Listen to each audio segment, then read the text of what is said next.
Okay, good evening. My name is Rajiv Gupta. I'm the conference chair for FCRC this year. On behalf of all the organizers of FCRC, welcome to this event. FCRC continues to be a very popular event. This year we have 12 major ACM conferences which have located here, and around 40 workshops. All sorts of topics from computational complexity to high-performance computing are being covered. And I was told this morning already 2,300 people have registered for FCRC events. As you know, one of the highlights for this conference has been the plenary sessions we have. So this year we have 5 outstanding speakers, one each day. Please take advantage of that. And of course, we are going to begin tonight with Professor Stoneberg's Turing lecture. It's really wonderful to have him here. That's really an honor that he's decided to deliver the lecture at this event. Before we begin with that, I want to just take a few moments to thank some of the people who have worked hard over the past months and actually years. First of all, I'd like to thank our plenary speaker chair, Professor Vivek Sarkar. He's the CS department chair at Rice University, and he found the time to organize the plenary sessions. I'm really grateful for that. And of course, our ACM staff works very hard organizing these events. In particular, I would like to thank Donna Capo. Actually, Donna has been with ACM for over 30 years. And she organized the very first FCRC in 1993, and she has done it again and again and again, including this year. And I don't think it's an exaggeration to say, if she wasn't here, we wouldn't have this conference. It's really a major undertaking. So, and of course, I thank all the conference organizers, the various conferences. They have worked with Vivek and Donna in putting everything together. And the sponsors have donated generously to support our plenary sessions. And I hope you have a good conference. And with that, I'm going to invite the ACM president, Professor Alexander Wolf from Imperial College London, to introduce Professor Stonebraker. Thank you.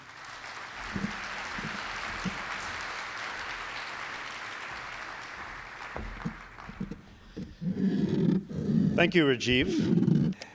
Good evening. It's my great pleasure to welcome you to the AM Turing lecture given by the recipient of the ACM Turing Award. Named for the British mathematician, scientist, and engineer Alan M. Turing, this honor is often referred to as the Nobel Prize in computing. It's the most prestigious technical award a computer scientist can receive, and carries with it, as of this year, $1 million prize, generously provided with the financial support of Google. The award is presented to individuals who have made major contributions of lasting importance to computing. Like the Nobel Prize, it is therefore not a lifetime achievement award, but rather it is meant to recognize particular fundamental contributions.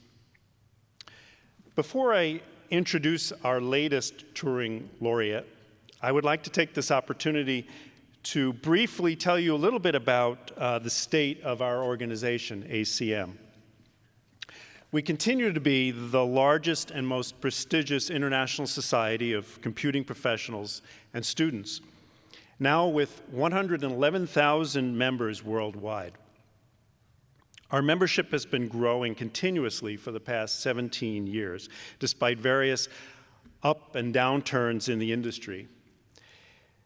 Two facts that may come as a bit of a surprise to some of you is that less than half our members reside in North America, and more than half are practitioners. ACM is, of course, especially famous for its high-quality publications and conference programs, its vibrant special interest groups, and, of course, the digital library.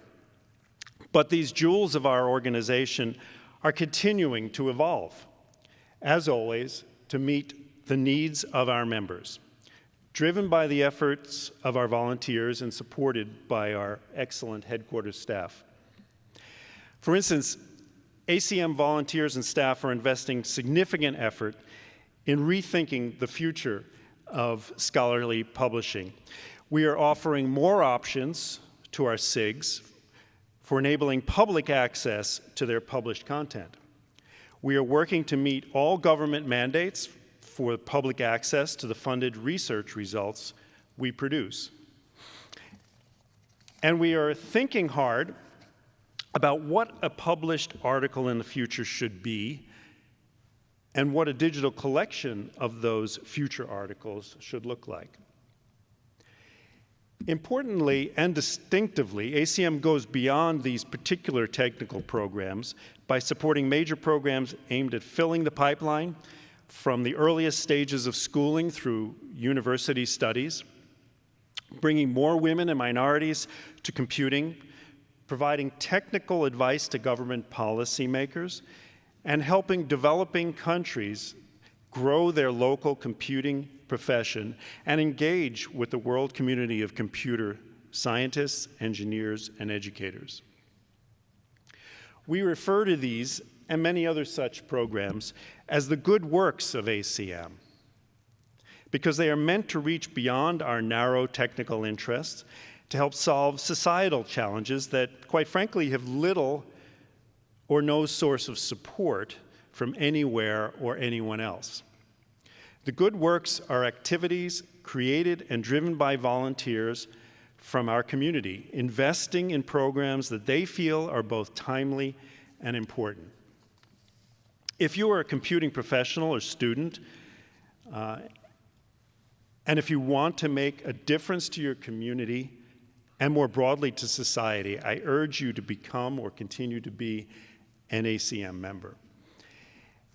And I can think of no better role model to emulate in this regard than our latest Turing laureate, Michael Stonebraker, who has been a continuous member of the ACM since 1971, well before I was born. Mike is currently an adjunct professor at MIT's Computer Science and Artificial Intelligence Laboratory, where he is also co-director of the Intel Science and Technology Center for Big Data. He spent much of his professional career, 29 years in fact, as a professor at the University of California at Berkeley.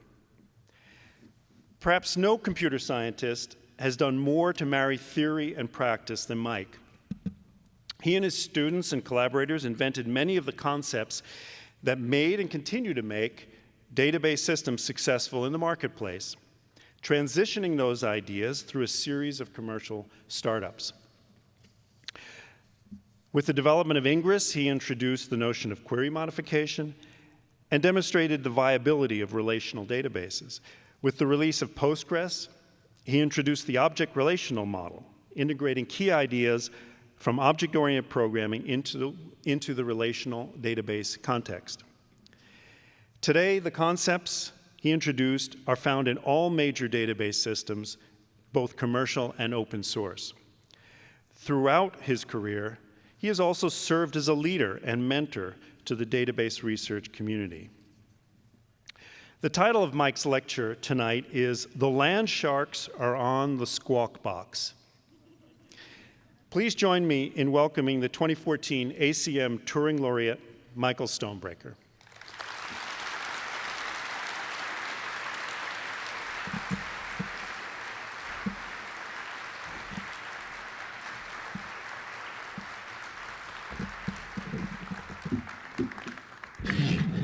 Okay, with a little luck, this microphone is on.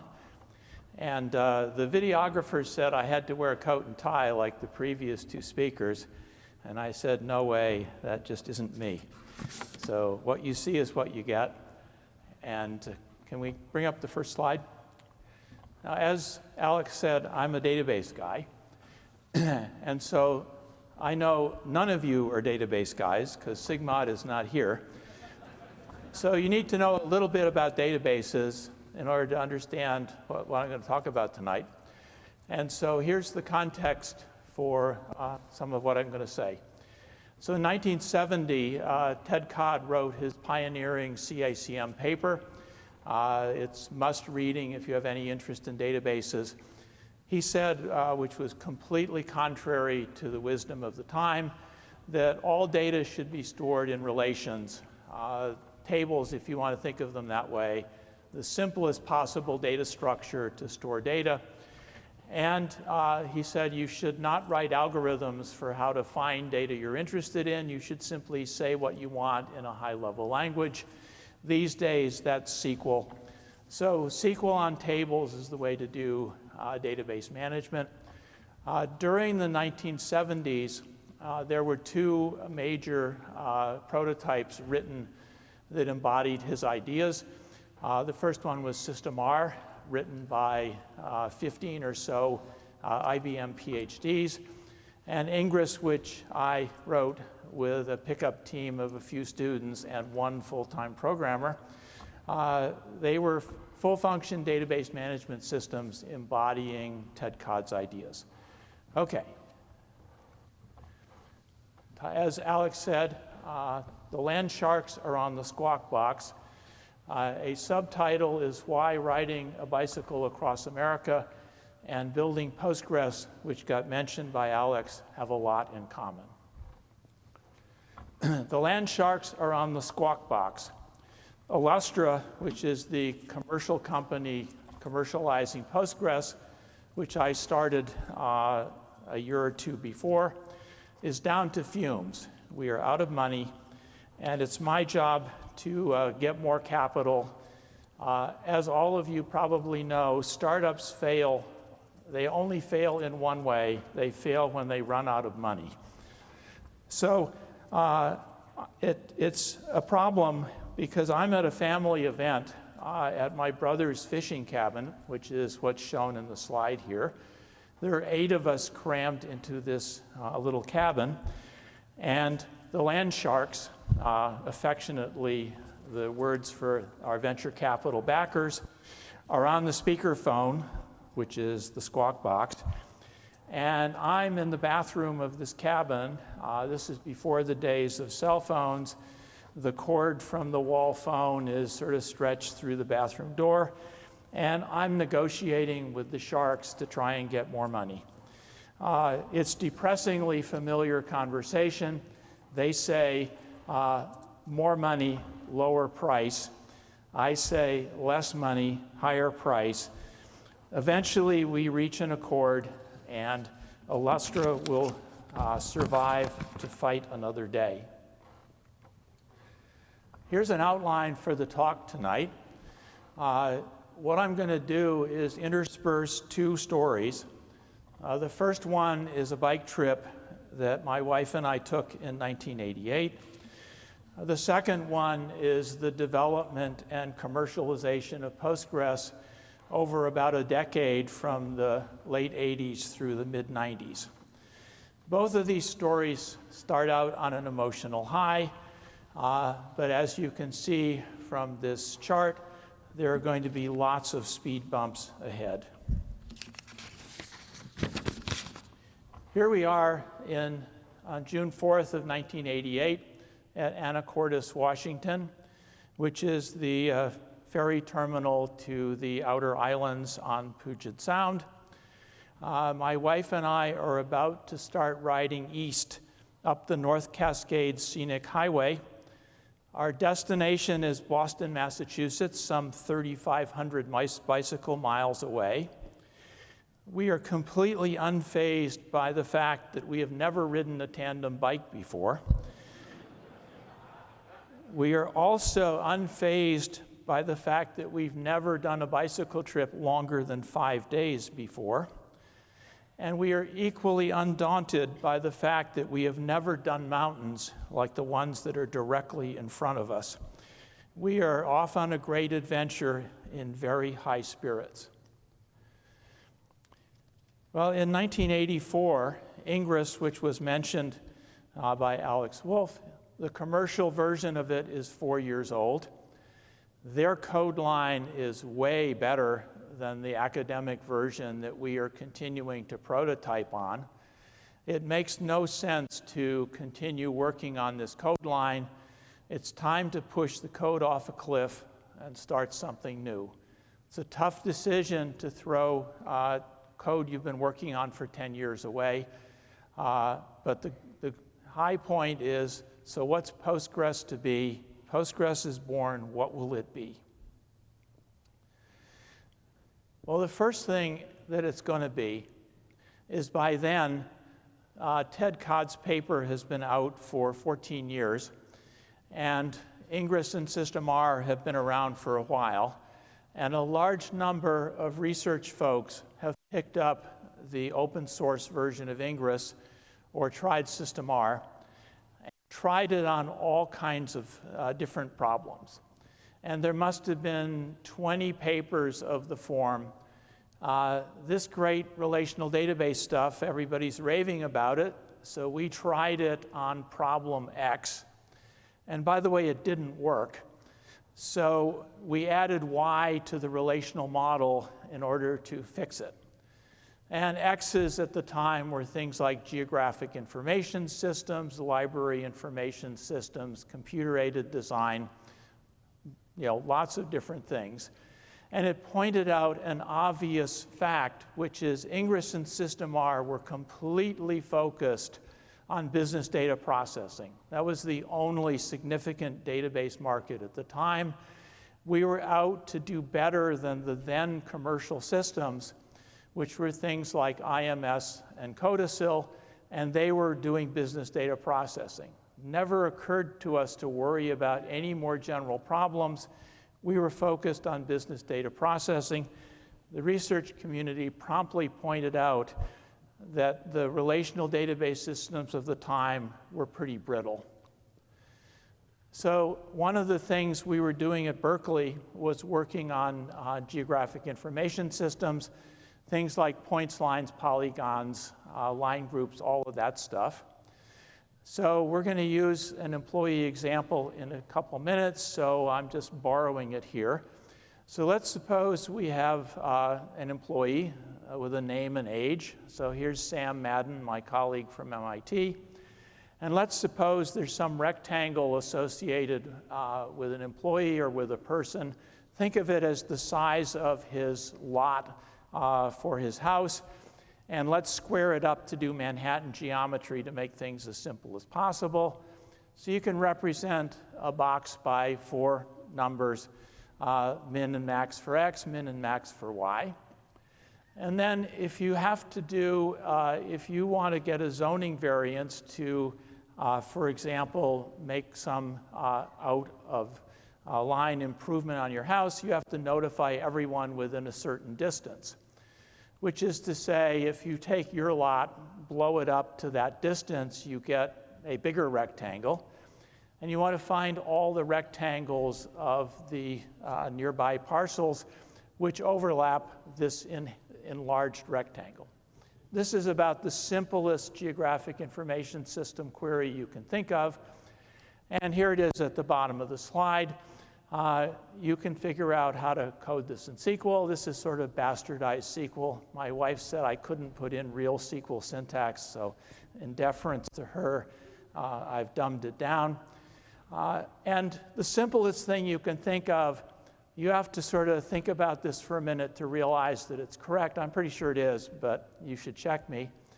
And it's very difficult to optimize. So the simplest things you can think of are messy.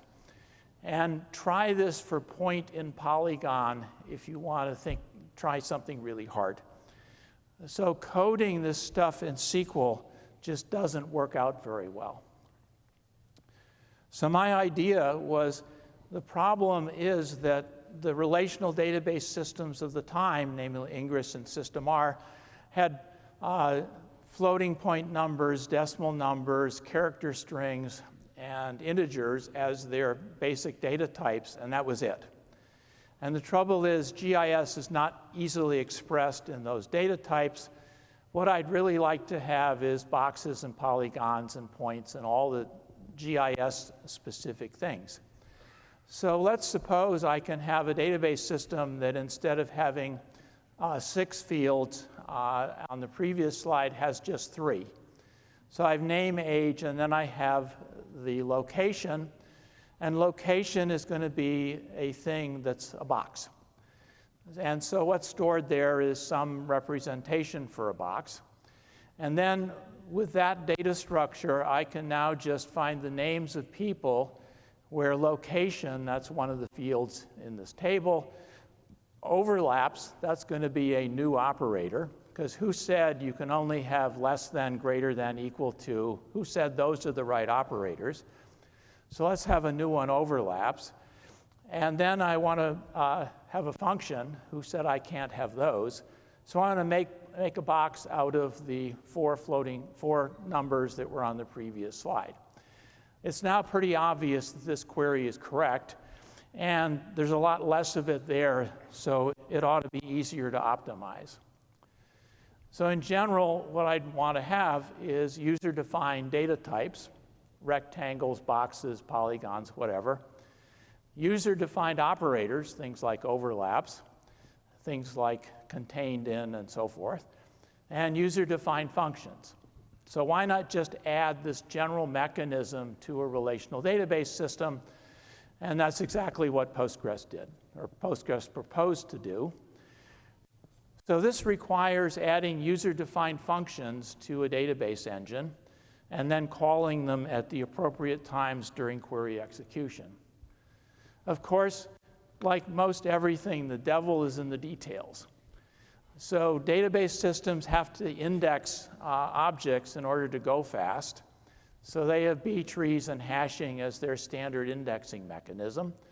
So you've got to use concurrent indexes on these new kinds of objects. If you want to make GIS stuff go fast, that's not going to happen with B trees and hashing. You need things like R trees. So you need to be able to add new kinds of indexing. You need to teach the query optimizer, which is the thing that's figuring out how to actually execute SQL. You need to teach it about the new types, and then specify a bunch of other stuff that databases like to know about. So the devil's in the details, and so Postgres, we've got to figure this stuff out. Back to our bike ride. This is day 3. We are in Winthrop, Washington. What you can see here on the left is me, and on the right is Mary Ann, who is a Berkeley freshman. We have hired her to drive for us for the summer and be the babysitter for our 18-month-old daughter, Leslie, who is sitting in her stroller, who is going to spend the summer on the road. I am sore from the waist down, but I am ecstatic.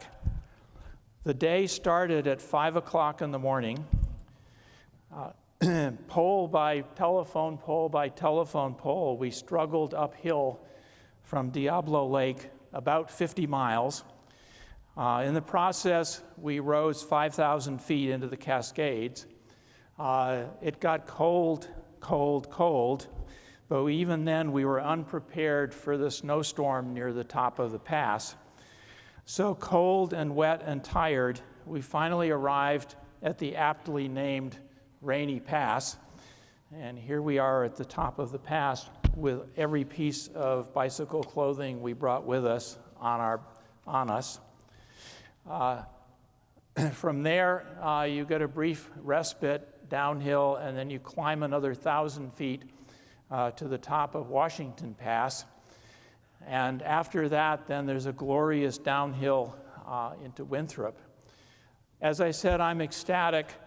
There's a lot more mountains to come, but we're over the first 2, and we've proved we can do the mountains. Back to Postgres.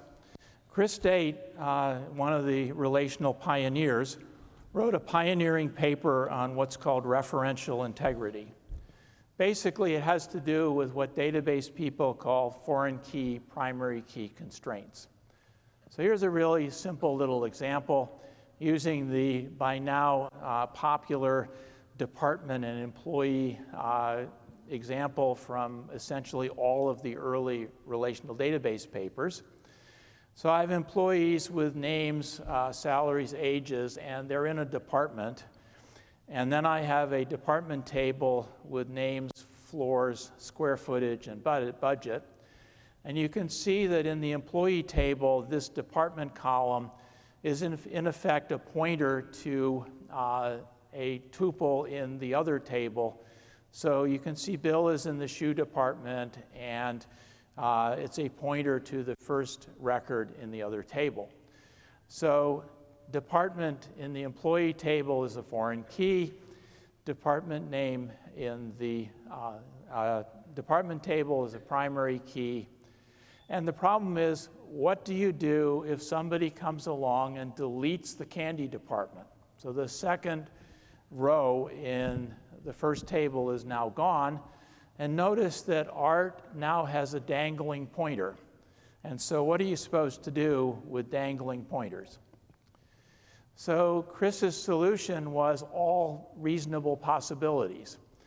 So one thing you can do is cascade the delete, which is you get rid of the candy department and fire everybody in it. Second thing you can do is remove the candy department and put everybody who is in the candy department, convert their department to null, so they're now homeless. Third thing you can do is just refuse the delete because it's going to create a mess. So you can have the database system just say you can't delete a department which has employees in it. And then Chris Date had 3 corresponding actions on what to do on inserts. And so by now, his paper was published in 1981, and there was a lot of interest in putting this in commercial systems. So you can see what's needed is a fairly simple little rule system that will enforce all of this stuff. And the problem is, it isn't the only rule system that we have to deal with. So this referential integrity, please make sure that's true. By now, there had started to be interest in just general purpose triggers, which is have an ancillary action that occurs automatically. So for example, if you have an employee, Sam, and you update his salary, cascade the update to Bill so that you make sure that Bill and Sam earn the same amount of money. A third kind of rule system that was needed is general purpose integrity constraints.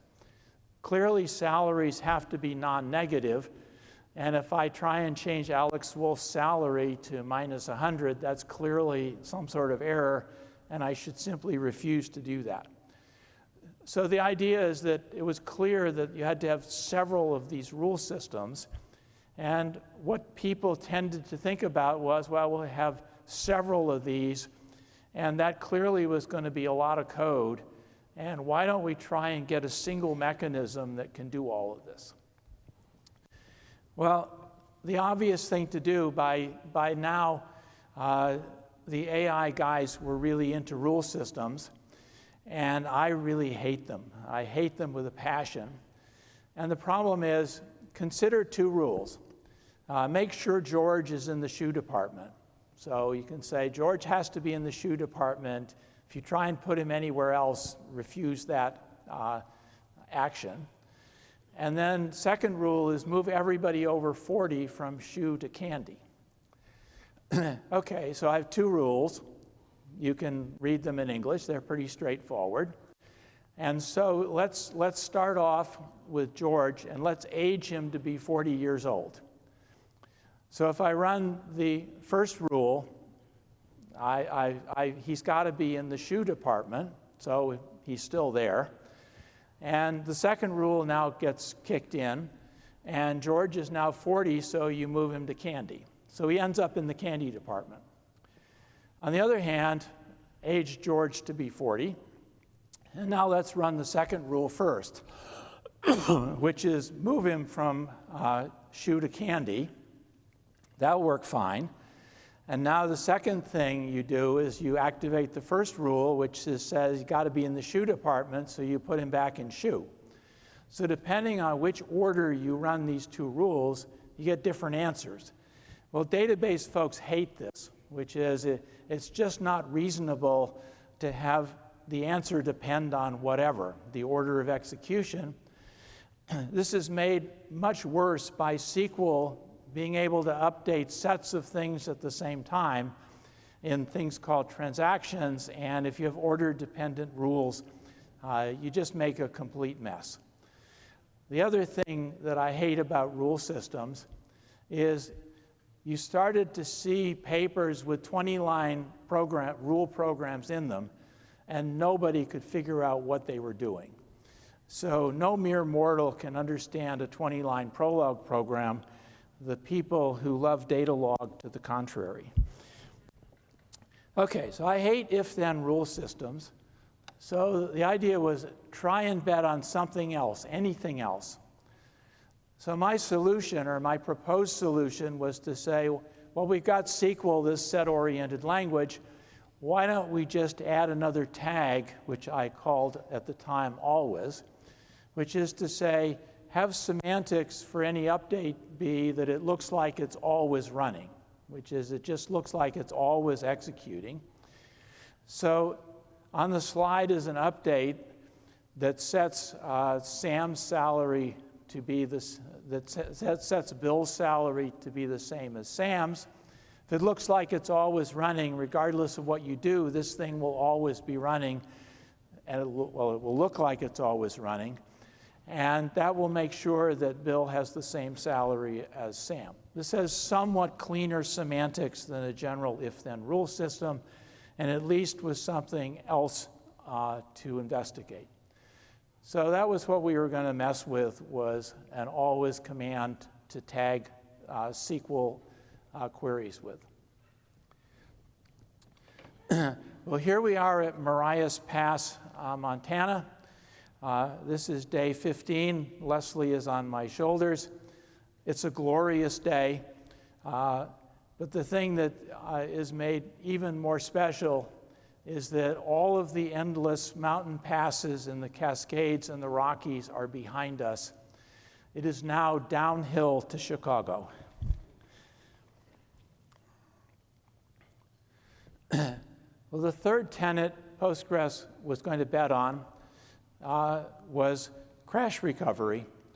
Now, in Ingres and in System R, the way you think about the database system working, you people all see pictures where you have a database system and it's managing a data sort of database normally drawn as a cylinder. So that's the thing on the left. Unfortunately, there's a second database that's also being managed. It's called the log. And effectively, you have two databases with different accessing patterns, different access engines, and they have to be very, very carefully synchronized. The whole purpose of this is to be able to recover from crashes. If you're in the middle of doing a transaction and you've updated some of your data and you crash at this time, well, you've got a partially completed transaction. You have to back it out. You've got to use the log to do that. You've got to make sure that the log was written before you wrote the data. Otherwise, you're in trouble. Log code is ugly and complicated. And the darn trouble is it really, really has to work. Because if it doesn't work, there's an adage, Murphy's Law says it always fails on your most important customer with your biggest problem. And so if that happens and on an important enough customer, you're on the front page of the Wall Street Journal. So your log code has to work. It has to be ultra reliable. It is ugly, complicated, and very difficult to test, because you can't say to a computer system, why don't you crash right about now so I can test my recovery code. So this is the way crash recovery worked, and it's complicated and ugly. And we'd done it this way in Ingres, and I said, I don't want to do this again. It's too yucky. So the idea was the following. Why in the world, if you simply don't do the update in place, You simply write a new record with the new version of your update, leave the old one right where it is, and that will serve as the recovery log. Effectively, you are combining the data and the log into a single system with a single accessing mechanism. All you have to do is carefully timestamp all your records, and you get rid of all of this ugly crash recovery code. As a nice side benefit, if you timestamp all your records, you don't garbage collect the old ones right away. Then you can ask, what was Alex Wolf's salary last week? Because it's still there until such time as you throw it away. So you get time travel in addition. Of course, like everything else in databases, the devil is in the details.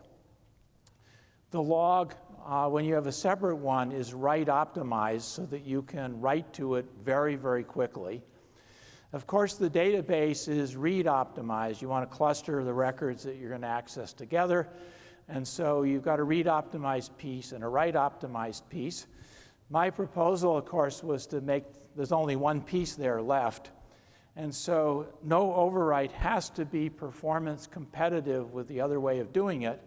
So there's clearly going to be a tricky placement problem. And so that's what we get to work on. And so the Postgres game plan, circa 1985, we're going to bet on abstract data types, sort of that's the GIS stuff. We're going to bet on rules using this always command and syntax. And we're going to bet on no overwrite storage. That was sort of the gist of Postgres. There's a bunch of other stuff in Postgres, but to me, this was the important stuff. Okay. Well, we started off on a high.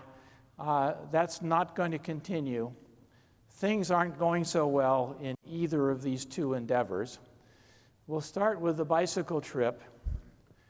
We get to North Dakota. North Dakota is bleak beyond belief. There's nothing there. It is perfectly flat. What you do is up ahead you see the next grain elevator. You ride toward it for an hour. You then pass through a very small town in which this grain elevator sits. You ride out of the town, and up ahead you see the next grain elevator. You ride from grain elevator to grain elevator. It's monotonous and bleak. Beth and I joke at each other that the state tree in North Dakota is the telephone pole. But that isn't what's killing us. What's killing us is the wind. Normally, you expect to be blown through this state by the west to east howling winds across the Great Plains. We're expecting to just sit up in the saddle and be blown along at 16 or 18 miles an hour, but that's not what's happening at all. The weather in the upper Midwest is weird the summer of 1988. The wind is howling all right, but it's howling east to west. We are riding straight into gale force winds, and we're struggling to make 7 or 8 miles an hour. This all comes to a head in a place called Drake, North Dakota, which is about halfway across the state. We only managed to do 50 miles today rather than the 80 that we were hoping to make. We are exhausted, and we are psychologically in a real tailspin. It's still 250 miles to the tree line and the Minnesota border, and we're not quite sure how we're going to get there. Well, the game plan for Postgres really didn't work out all that well. Some of it worked, some of it didn't. First of all, we had written Ingres in C, and we didn't want to write more database systems in C. C++ wasn't ready. Ada was not going to be a good move. So we said, well, let's buy the Kool-Aid from the 5th generation Japanese computing proposal. Let's write a database system in Lisp. Well, that was a total and unmitigated disaster. Lisp is an order of magnitude slower than a real language on essentially everything. We push a lot of code over the cliff and rewrite a bunch of stuff. The abstract data type system works like a charm. The reason I figured that out was I was still consulting for Ingres at the time, and I got a call from an Ingres customer, and he said, you guys just implemented date and time according to the ANSI standard specifications, and you did it wrong. And I said, huh? Tell me more. And he said, you implemented the Julian calendar, which is to say March 15th minus February 15th is 30 days. March 15th minus February 15th is 28 days, except during leap years, except during double leap years.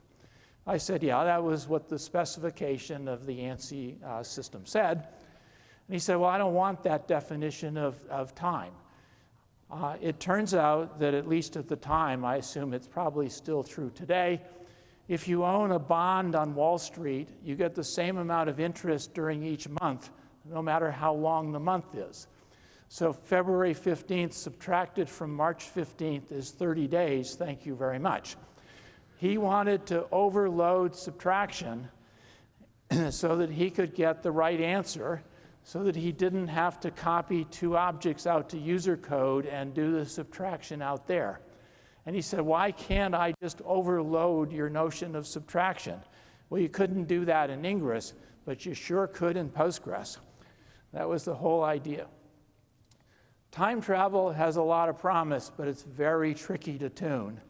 Any of you who've worked on log-structured file systems can know exactly what I'm talking about. So we're continuing to work on that stuff. Always doesn't work really at all. The problem is I'd set the objective that we had to do all 6 cases of Chris Date's referential integrity, and I couldn't figure out how to do it. So all of that implementation went over the cliff, and we go back to plan B. Well, over the next 4 years, the wine connoisseur and I spent a lot of time on trying to fix stuff. Think of this as a slog through the swamp, trying to fix the rule system, trying to tune the time travel system, trying to figure out what we can do about complex objects, et cetera, et cetera, et cetera. Well, despair, fortunately, didn't last forever. We get back to another high point. The high point in the bike ride is, in fact, the next day. We left off in Drake, North Dakota. The next day, we're in Carrington, North Dakota. And serendipity came to our rescue. God was on our side today. And no, it wasn't the wind. The wind didn't suddenly change direction. It was still blowing a gale force right in our face. Serendipity was my brother, who's pictured here in this slide. He is a very, very strong rider, and he is fresh and hasn't been beaten down by the North Dakota landscape, which you see more of in this slide. So he's come to ride with us for a week, and he's strong, and he breaks the wind for us, just like you see in the bike races. So we engage in some on-the-job training to figure out how to ride 3 inches behind his rear wheel. And after a few excursions off into the wheat fields, when we hit his wheel, we get the hang of it. And with Beth and I trying to synchronize faster, slower, we made 80 miles today to Carrington. It's real clear that we're over the hump. We're going to get out of North Dakota 3 inches behind my brother's wheel, if necessary. Well, we finally get Postgres pretty much working. And now you're up against, in the database field, the ultimate arbiter of good ideas is the commercial marketplace. That's where you tell whether the rubber meets the road or the rubber meets the sky. So if you want your ideas to actually stick, you've got to find a way to get them used by real-world folks. So you have 2 options. One is get some existing company to adopt your ideas. That's really difficult. And it's really difficult because of a book by Clayton Christensen, which I recommend all of you read. It's called The Innovator's Dilemma. He's a professor at the Harvard Business School. The basic point of his book is that if you're selling obsolete technology and new stuff comes along, it is very, very difficult for you to morph from the old stuff to the new stuff without losing your customer base. So big companies are really not interested in disruptive ideas like Postgres. So in my opinion, technology is best done through a startup, and that's exactly what we did. So I recruited Mom and her husband, the short one.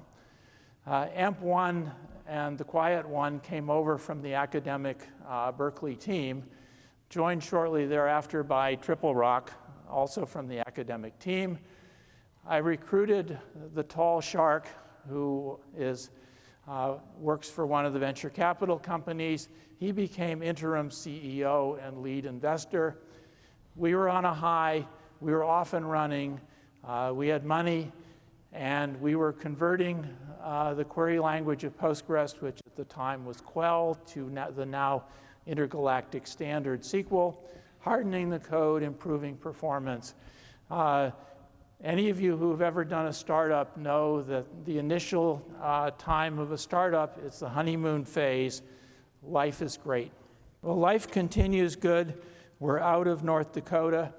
We're out of Minnesota. We're out of Wisconsin. We take the ferry across Lake Michigan, and here we are in Luddington, Michigan. It's now less than 1,000 miles to Boston.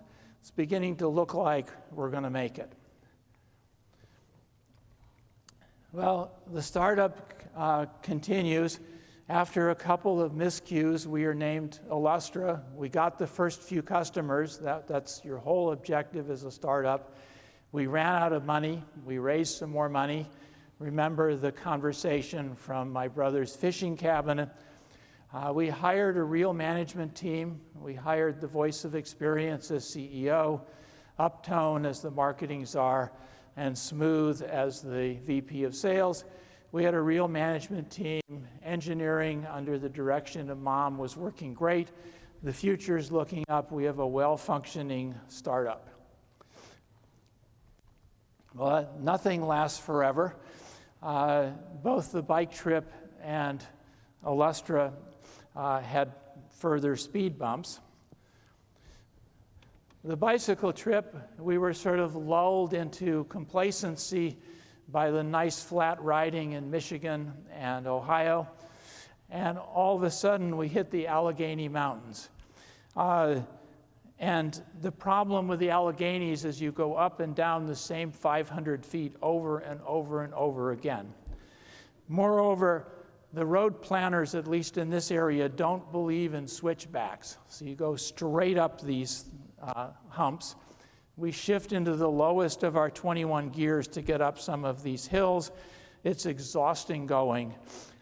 And Beth and I make a strategic decision in Ellicottville. We'd been following a set of bicycle maps that tried to keep us off the main roads and away from traffic, but they didn't optimize for no hills.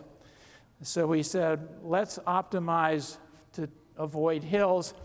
So while Beth is putting Leslie to bed, I go corner the innkeeper with the following simple question. How do we get to Albany without climbing any more hills? Well, the commercial company out of right field comes a crisis. The crisis is after we had a few customers, the next set of customers, the ones where you try and cross the chasm in Jeffrey Moore's terminology, they didn't want our abstract data types. We had a nice GIS type library, but the customers didn't want ours. They wanted the type libraries from the major application vendors. In GIS, that's folks like ArcInfo and MapInfo, those kind of folks. So our customers wanted to get GIS type libraries from the major app vendors. So we, of course, went to talk to the app vendors and said, we have this great proposition for you. We have this revolutionary technology. You can integrate your stuff with database search. You'll get crash recovery in the process. Life will be great, and all you have to do is work with us to convert your code to run as ADTs. All the app vendors looked at us and said, how many customers do you have? And we would say about 20. And they would say, come back when you have 1,000. In other words, their point of view was they looked at us as a distribution channel, not as any revolutionary technology, and said, well, you know, we're happy to use your distribution channel the minute it's big enough to be interesting. So the problem was the customers wanted ADTs from the app vendors. The app vendors wouldn't do ADTs unless we had customers. So we were in a catch-22 situation that we had no idea how to get out of. Well, as you can imagine, things are not going very well. And that led to us, the next time we ran out of money, getting what's called the dreaded down round. Now, the whole idea behind funding startups is that you look across the table at the venture capital folks, the land sharks, and there's a zero-sum negotiation splitting up the company. And after that, the idea is that you recruit a new investor each time you need more money.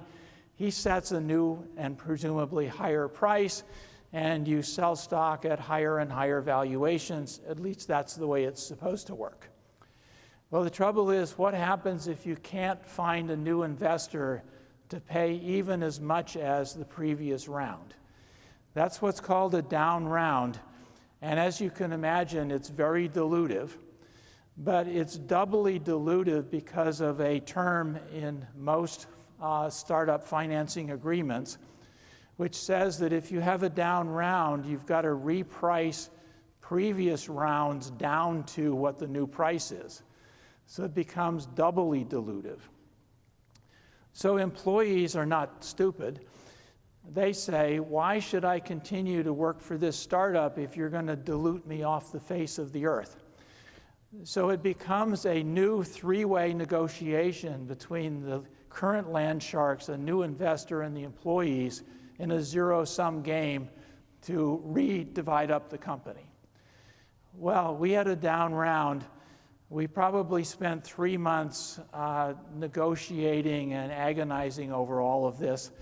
At the end of the day, the employees were largely made whole, and the percentage of the company owned by the various investors changed around slightly, but it left a horrible taste in my mouth.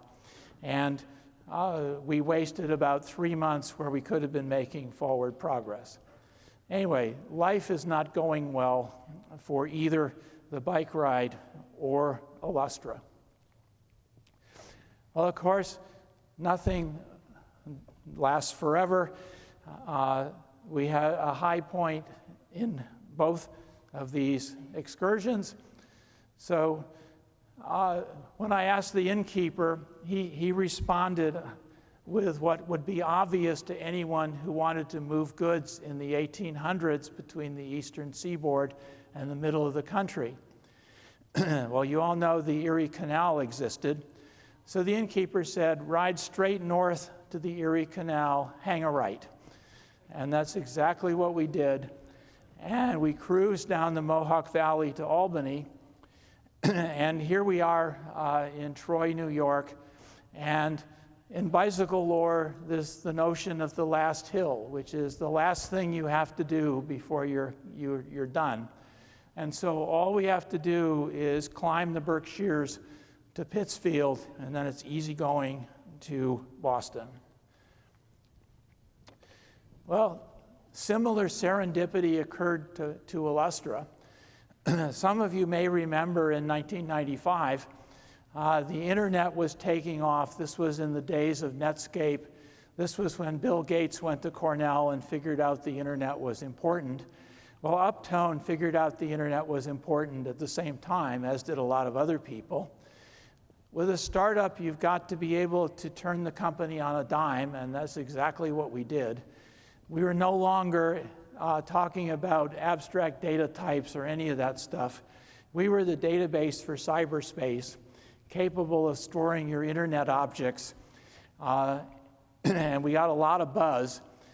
This was enhanced by a marketing event called 24 Hours of the Internet, which was a whole bunch of photojournalists building a website every hour around the world, and Illustra was the database behind this project.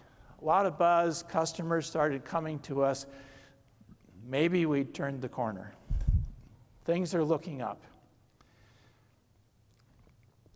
Well, that didn't last forever with Illustra.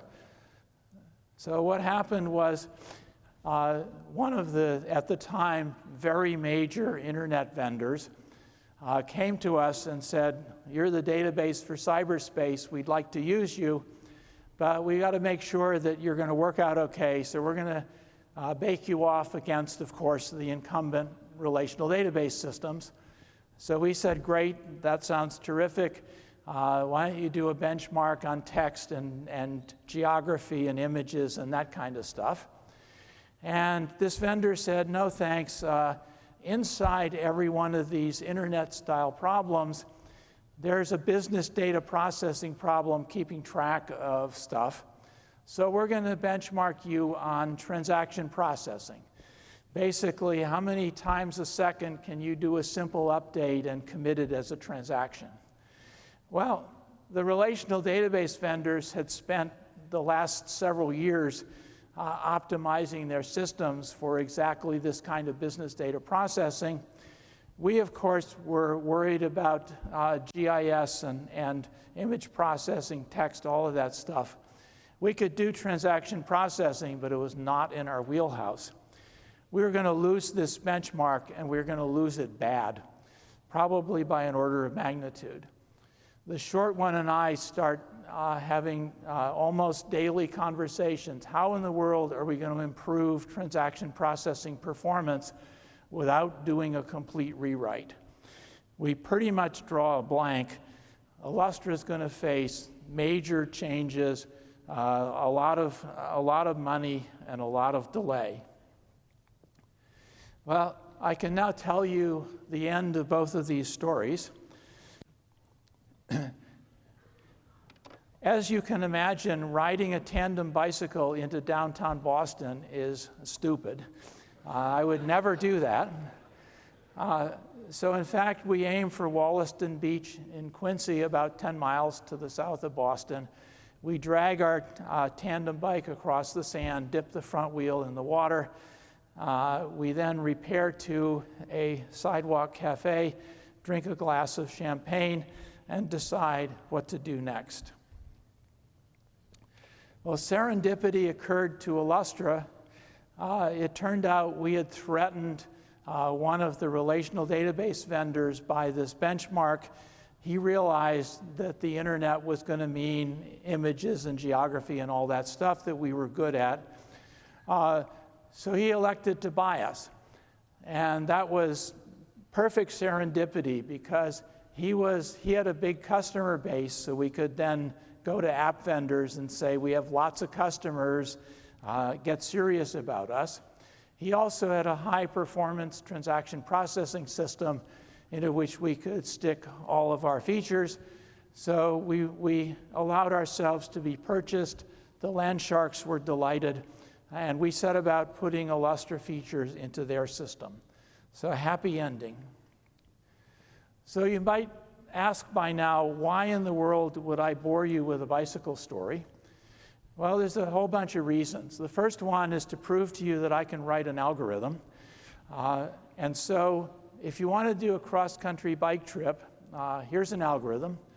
Until you get to the Atlantic Ocean, get up in the morning and ride east. And overcome whatever comes up, whether it's sore legs, headwinds, whatever. And persevere across North Dakota, because that's not much fun. So there's an algorithm that's guaranteed to work. So what I'd like to do is then apply just a bit of abstraction, which is replace Atlantic Ocean with your goal, and replace ride east by whatever action is appropriate toward this goal. And so until you reach your goal, get up in the morning, perform an action toward this goal, and persevere and overcome whatever obstacles. Well, we're going to need this algorithm a bit later on, so I will just make that into a macro and make it happen. So basically, think about make it happen as persevere at reaching your goal and overcome whatever comes up. Okay, so now the second reason to talk about this bike trip is to say, why in the world would anyone in their right mind want to do this? I can guarantee you it is long and hard. It has lots of ups and downs, as you've seen earlier in this talk, and there's lots of monotony. I can't tell you that the middle of the country is fun riding through, and I certainly can't tell you that North Dakota is interesting. So you've got a lot of monotony, a lot of slogging through the swamp, periods of depression and elation, and this is long and hard. Well, why in the world would anyone want to do this? Well, let me recite my resume in a slightly offhand way. I have a PhD from the University of Michigan. In my opinion, getting a PhD, a lot of it is not very much fun. In my opinion, this is called make it happen for about 5 years. The graybeards put all kinds of obstacles in your way, like prelims and qualifying exams, and they make sure that your PhD thesis is actually readable. I failed my qualifying exams the first time. I look back at getting a PhD as an exercise in make it happen. I then took a position at Berkeley as an assistant professor. The goal is now get tenure. Every time you get a paper accepted, that's elation. Every time you get a paper rejected, that's depression. And a lot of it is a slog through the swamp. I remember that period of time as unbelievably stressful and a huge exercise in make it happen. The bike ride is simply another exercise in make it happen. So if I were you, I would draw the following obvious conclusion. I'm clearly wired to look for make it happen opportunities and then go do them. Well, building Postgres is another one of these kind of exercises. You got to have a good idea, or two or three, and then you have make it happen to get a prototype that works. Without working code, no one will take you seriously. Then you have to start a company, hire superb implementers and talented startup executives, and then you've got to slog through the swamp trying to make your product successful. In round numbers, this is have a good idea and then make it happen for a decade. So you might ask again, why in the world would anyone want to struggle and effort for a decade to make something like this happen? Well, this is really a rhetorical question. The answer is the same as the bike ride. I'm clearly wired to do this. You might say, where do good ideas come from? Well, I'm happy to give you my personal thoughts. Some people claim they get good ideas by going off and communing with nature on the mountaintop. I love to do that, but I've never had any good ideas as a result of this. Instead, I highly recommend talking to users. In the database world, they're the ultimate arbiter of what's important. When you get done talking to users, talk to some more users. And then come up with solutions to their problems. That will make sure that somebody thinks what you're doing is important, which to me is the ultimate statement that what you're working on is worth doing. And then when you come up with solutions hanging around a critical environment of smart people who will criticize your ideas relentlessly, I think is a terrific thing to do. So that's the way I'd recommend trying to come up with good ideas. At least that's what seems to work for me in my field. If you want to know my opinion on sort of what's good ideas and what aren't, which is probably what you were expecting this talk to be. Anyway, I did give such a talk. It's on the website of the International Conference on Data Engineering this year, so you can go see my test of time talk if you want that kind of talk. So I have a few closing thoughts, and then I will be done. Where does make it happen come from? In my opinion, don't try and build a novel database system unless you've got a lot of this. And I could wax euphoric with some psychological babble about my early childhood, but that's way above my pay grade to embark on anything like that. So the simple way to duck is to say, I don't know. What about serendipity? Serendipity got us out of North Dakota.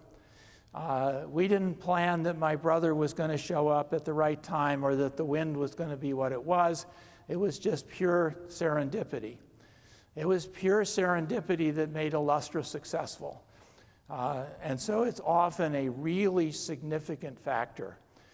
In my opinion, the success of the relational database model in general had a huge amount of serendipity behind it that couldn't have been foretold, but that's the subject of a different talk. I've also been subjected to bad luck. That will kill a startup dead quicker than you can imagine, is having one of the elephants, just come trample on you. So serendipity, happens, and you just say, I can't know everything. Well, talks like this should end with, well, what happened since the late 80s and early 90s? Well, our tandem bicycle, which we called Boston Bound, sits in our basement gathering dust. It has not been ridden since Wollaston Beach. I still love to take on physical challenges, most recently climbing all the 4,000-foot mountains in New Hampshire. Illustra was purchased, as I said earlier. It was integrated into the Informix code base successfully, and it's still available as a product from IBM, which bought Informix in the early 2000s. The abstract data type system in Postgres has been added to a lot of relational database systems. It's kind of de facto table stakes for relational databases these days, essentially intact. That idea was really a good one. It was mentioned in the citation for my Turing Award winning. However, serendipity played a huge role, which is the biggest impact of Postgres by far came from two Berkeley students that I'll affectionately call Grumpy and Sleepy. They converted the academic Postgres prototype from Quell to SQL in 1995. This was in parallel to the commercial activity. And then a pickup team of volunteers, none of whom have anything to do with me or Berkeley, have been shepherding that open source system ever since 1995. So the system you get off the web for Postgres comes from this pickup team. It is open source at its best, and I want to just mention that I have nothing to do with that. And that collection of folks, we all owe a huge debt of gratitude to, because they have robustized that code line and made it so it really works. That code line also formed the starting point for several of the data warehouse vendors who started with that code line and improved it in a number of ways. I'm still building database systems. I didn't stop with Postgres. In my opinion, the current database world is that the legacy vendors people like Oracle and DB2 and SQL Server, unless you squint, they have roughly the same architecture, which in my opinion is good for nothing anymore. It's just legacy code. It deserves to be sent to the home for tired software. Instead, I've been building vertical market-specific engines that are good for specific vertical problems. Column stores are the obvious way to do data warehouses. I built one of those guys. Transaction processing is going to move into main memory with very lightweight transaction systems. I built one of those guys. And we're going to move from business intelligence to data science. That's going to require complex analytics that are almost all defined on arrays. I built one of those guys. Each of these systems is a decade worth of make it happen. And in the latter two cases, and counting, I'm still involved in both Volt and Paradigm 4. I could have used any of these three systems for this talk instead of Postgres. The details would be a little different, but the general theme would be the same. I want to close by citing the following 39 Berkeley students and staff who wrote the original version of Postgres under the direction of Larry Rowe and myself. I'm going to leave this up long enough so you can at least read some of the names. Many of these people have gone on to illustrious careers. Joey Hellerstein and Marty Hurst are professors at Berkeley. Mike Olson is the chairman of the board of Cloudera, which is an internet Hadoop company. Marcel Kornacker is the chief technologist of the Impala database system, which is a Cloudera offering on top of Hadoop. And now that you can read all these, I'm indebted to these people. They are the ones who actually turned my and Larry's ideas into working code. I'm incredibly indebted to system programmers like the people I mentioned in this talk who've taken rickety academic prototypes and turned them into rock-solid commercial code. The trouble with database systems is they really have to work. You can't give the green screen of death whenever you'd like to. Your system has to stay up, and it has to work. And the people who can make this happen, I am just in awe of. I'm in awe of startup executives, people like I mentioned in this talk. They can shepherd fragile startups through shark-infested waters, making shrewd business decisions. I'm especially indebted to one of my current partners, Qball, who is my partner in multiple East Coast startups. And of course, none of this would be possible without money from the venture capital community. I'm not a fan of mortgaging my house to take risky endeavors like Illustra. So I'm indebted to the fact that venture capital is freely available. I affectionately call these guys the land sharks, especially a man who I'll call the believer, who has funded multiple of my East Coast startups.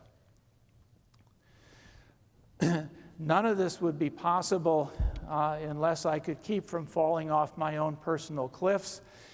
Here's my family. On the right is Leslie, 27 years later, who you last saw as an 18-month-old infant, along with Sandy, who wasn't conceived at the time of the bike ride. But I'm especially indebted to my wife, Beth, without whose, not only did she have to look at my back for 2 months as we rode across the United States, but she has to put up with my relentless focus on making it happen. And I know I'm difficult to live with, and she's largely responsible for keeping me from falling off my own personal cliffs. And I want to finish by just mentioning Jim Gray. He was the Turing Award winner in 1998, the last database person to have done so. He was my friend, mentor, colleague, sounding board.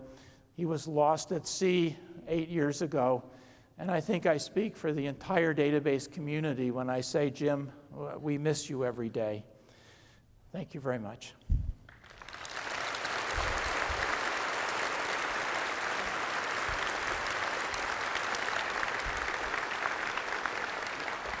Thank you, Mike. Wonderful. Thank you very much, Mike, for a really wonderfully insightful and entertaining Turing lecture. Mike will be receiving the award, the actual award, at the awards banquet. I guess that's on Saturday of this week.